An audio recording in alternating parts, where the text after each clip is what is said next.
nous partons probablement à bord de la voiture française la plus intéressante du moment. Donc voiture qui a remplacé ma Mini Cooper et qui est une Renault Twingo électrique.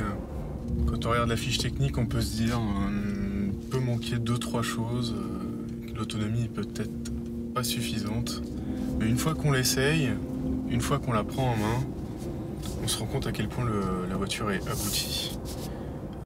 J'ai pu conduire d'autres voitures électriques avant de choisir celle-là, et je peux vous garantir que les autres sont pas abouties à côté de ce que Renault sait faire aujourd'hui.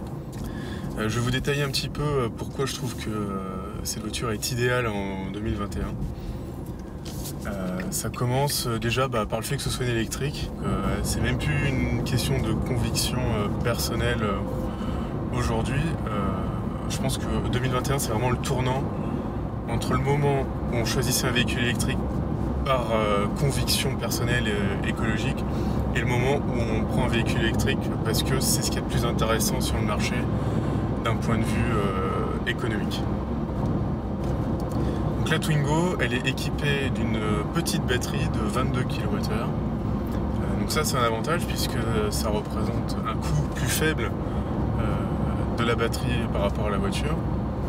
Et ça permet à Renault de tenir un prix très raisonnable pour un véhicule électrique. Mis à part la toute dernière Dacia fabriquée en Chine, c'est la voiture électrique européenne la moins chère du marché. Une voiture qui est fabriquée en Slovénie. Contrairement à la Smart qui est basée sur la même plateforme que cette voiture, qui existe aussi en électrique, la Twingo adopte une batterie de traction, donc un refroidissement liquide, donc qui a permis d'obtenir un petit peu plus de capacité. On passe de 17 à 22 kWh. Et ça fait toute la différence entre les Smart électriques et cette Twingo. Cette voiture est homologuée pour 180 km d'autonomie environ. On peut monter à 200 avec le mode Eco. C'est assez en phase avec ce que j'ai pu observer en roulant avec depuis une petite semaine. C'est quand même assez extraordinaire parce que la consommation d'électricité de cette voiture quand on est sur route ou en ville, donc en dehors des voies rapides, est très très faible. On oscille entre 10 et 11 kWh au 100, ce qui est vraiment excellent. Même si on a une petite batterie, on peut facilement faire 170 voire 200 km en étant raisonnable et dans de bonnes conditions avec cette voiture.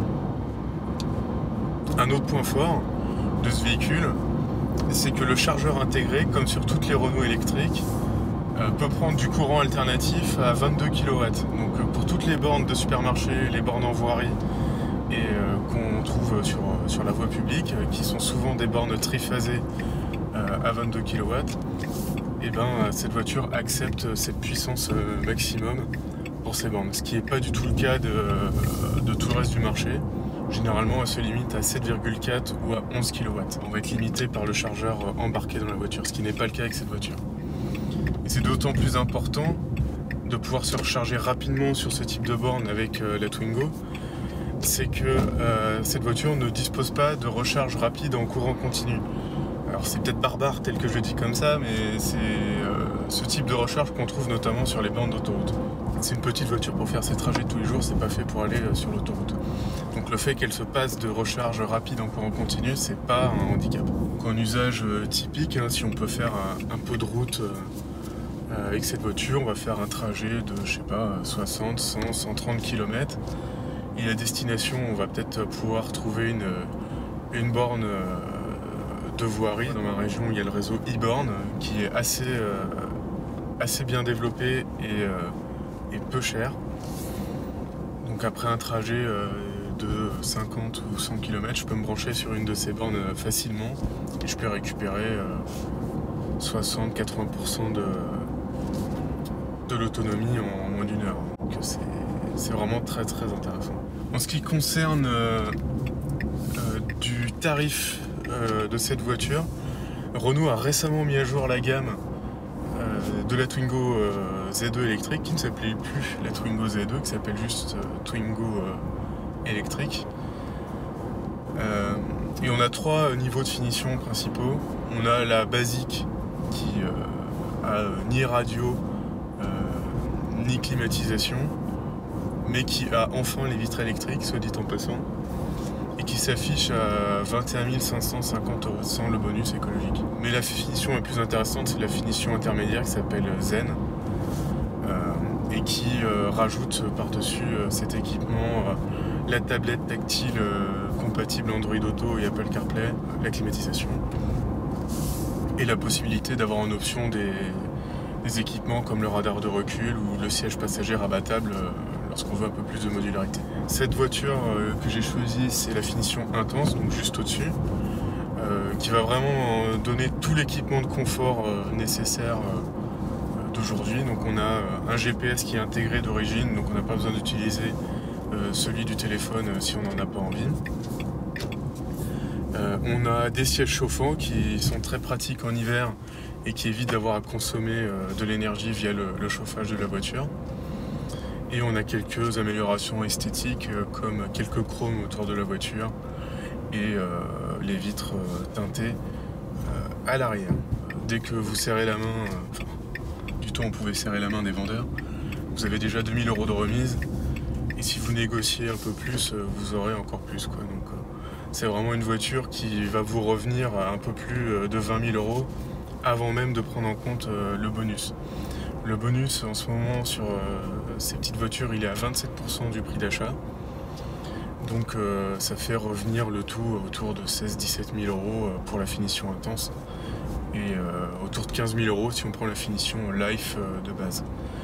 Donc entre 15 et 17 000 €, avoir une petite voiture adaptée au trajet du quotidien, qui soit pratique, qui ait 4 portes, qui puisse permettre de transporter un petit peu de marchandises lorsqu'on a besoin de faire une course un peu encombrante, qui dispose des fixations isofixes qui font bien pour les pères et les mères de famille. Ça devient vraiment très compétitif. Est-ce que l'autonomie est un problème dans cette voiture? Je serais tenté de dire non, si on se limite vraiment à ce qu'elle sait faire. C'est pas une voiture, même en version thermique, qui est très adaptée aux voies rapides et à l'autoroute. Si on prend ça en compte et qu'on se limite vraiment à la ville et au réseau secondaire, c'est une voiture qui est vraiment parfaite, qui saura délivrer l'autonomie pour laquelle elle est vendue. Et donc pour moi ça pose pas de problème. Quand on voit qu'une Zoé aussi bien équipée, c'est 10-15 000 € de plus, ça laisse franchement à réfléchir. Après on retrouve tous les avantages aussi de la Twingo thermique, deux notamment. Le premier, c'est le design qui est très sympa, je trouve. Il y en a qui disent que ça ressemble à la Fiat 500. Je suis pas vraiment d'accord parce que les proportions sont très différentes. La Fiat 500, le moteur est à l'avant et c'est les roues avant qui sont motrices. Là, on a moteur à l'arrière et propulsion. Donc ça influe forcément sur les proportions de la voiture. De même qu'une Fiat 500, ça va être une voiture 3 portes.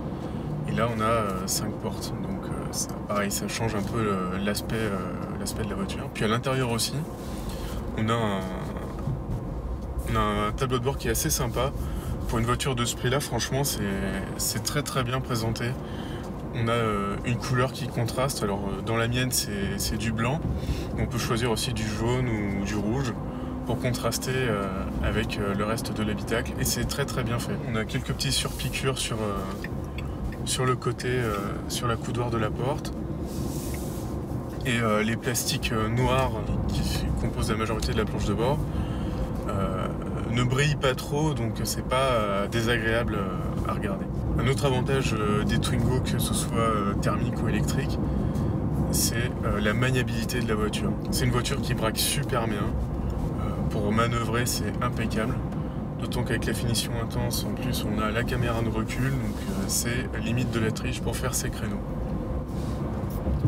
Donc voilà, je vais m'arrêter là par rapport aux premières impressions que j'ai après une petite semaine dans cette nouvelle voiture, ma nouvelle voiture du quotidien. Pour le moment, j'en suis très content. Elle répond parfaitement à ce que je lui demande. Donc je pense que je vous ferai un retour un peu plus tard avec un peu plus de kilomètres au compteur pour vous faire part de mes impressions, savoir si ça confirme les qualités que j'ai pu relever déjà en peu de temps.